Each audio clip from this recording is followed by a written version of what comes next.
You don't pay attention to the flesh. Pay attention to the message and the energy. That's how you know who came back. What they did was, they seen how strong he was, so they had to start with the civil rights movement because the civil rights movement was started down in Georgia. Remember, it's about energy, y'all. Georgia is the capital of this rim. It's the headquarters of Atlantis, and we own Atlantis. Okay? Georgia is the capital. That's why Atlanta sits on the 33rd parallel, exactly on it. It's the most powerful point in the USA. The most powerful point in the USA is not LA. LA does sit on the 33rd parallel. It's Atlanta though. That's why they got Atlanta Black Hollywood and LA Hollywood. Niggas just want to drive their fancy cars and, you know, tap dance for these white people at these record labels and these motherfuckers up in Hollywood. And, you know what I'm saying? Like, shit, you know, what a Sam Cooke said. Nigga, back then you had motherfucking artists like Sam Cooke. He was singing out. Marvin Gaye, Bob, they was singing out against shit. Okay, well, if that's your talent, I'm going to sing out against it. Jim Brown. Okay, my talent playing football, I'm going to run these boys over.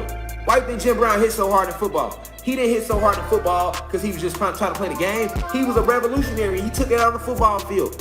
Fuck them white boys up. He running through them, hitting them. Boom.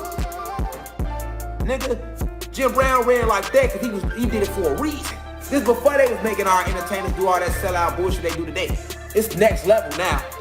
It's whole next level now. That's why there ain't no talent out there now. Because it's next level. You ain't about talent. Who finna suck some dick? Who finna embarrass themselves? Who finna sacrifice themselves? Who finna make some type of sacrifice? And we'll put all the cameras on you. I'll take the Malcolm. Now who gonna be Bumpy? You feel me? You know what I'm saying? I'll be Malcolm. Now who gonna be Bumpy? Now who gonna be Martin? Now who gonna be the Black Panthers? Now who gonna be Angela Davis? Now who gonna be Che Guevara? Now who gonna be Fidel Castro? Now who gonna be Larry Hoover? Now who gonna be Jeff Ford? Now who gonna be Willie Lloyd? And everybody that started the Vice Lords? Who gonna be King Gino and all that started Latin Kings? Who gonna be Tukey Williams? And who gonna be the starter? Who gonna be them? You know what I'm saying? Who gonna be there? Who gonna be Jim Brown? You feel me? Who gonna be Muhammad Ali? Who gonna be the new NAACP the way King in the world? King was the leader of the civil rights. Who gonna be Rosa Parks? Who gonna play these other roles? Niggas want me to play every role. See what I'm saying? I'm playing my role. Now who gonna play their role? We all got roles in this ride. Who gonna play their role? Nigga, look at Godfathers of Harlem. You see Bumpy Johnson. He was still for the people too. He gave back to the people. He was just on gangster shit with them.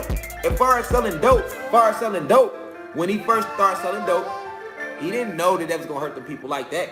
He was just trying to make money to provide for the people, not knowing that at the same time he was gonna hurt the people. And you gotta remember when Bumpy Johnson first started selling dope in Harlem, this was way back in they fresh out the Harlem Renaissance era, nigga. You talking 1920s, 30s, 40s, 50s. You know, Bumpy was in that era.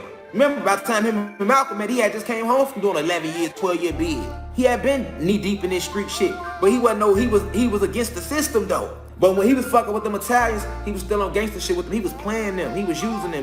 He took over Harlem. He ran the motherfucking Italians out of Harlem. You know what I'm saying? That was a whole war. You know how hard that was to do to even get the respect to where the families fucked with Bumpy Johnson. You gotta understand that he didn't know the impact of the the dope. Because when they first started fucking with it, remember, they was going through it. The results was seen later.